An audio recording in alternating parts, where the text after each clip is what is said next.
अस्सलाम वालेकुम गाइस, आप कैसे हैं? आप ये देख रहे हैं, ये तीनों भाई डैंकी लगाने जा रहे हैं। ये कौन सा बॉर्डर है?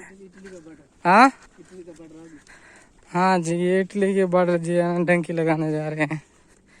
यहाँ पे देखें सारी रेत ही रेत है, आप देख सकते हैं।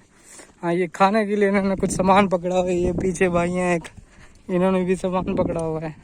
यहाँ पे देखते हैं कोई होएगा यार, रैश करेंगे यहाँ पे। हाँ, करेंगे यहाँ पे। वैसे यहाँ पर आते आते कितने पैसे लग चुके हैं आपके माजिद भाई? ऐसे का नहीं पूछो हाल, बस जिंदा बच जाए। अल्लाह खैर करेगा, कामयाब हो जाओगे यार एक दिन में। अभी पैदल जा रहे हो, एक दिन फरारी पे जो है ना जा रहे होगे।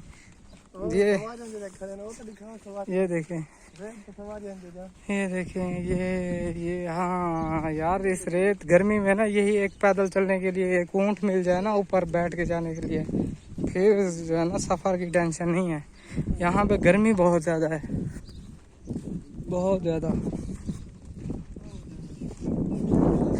ये देखें बॉर्डर नज़दीक आता जा रहा है। अभी देखते हैं ये कौन है। बंदा है जिसने हमें डैंकी लगवानी है इस बॉर्डर से, ये आपको दिखाते हैं। अयूब नाम है उनका। ये देखिए, इसके ऊपर हमें लेके जाएगा, इसके ऊपर हमें लेके जाएगा। हाँ, काम तो रिस्की है ना, बॉर्डर भी फिर इटालिया का है। ये देखें, इस बंदे ने हमें डंकी लगवानी है इधर से। ये देखें।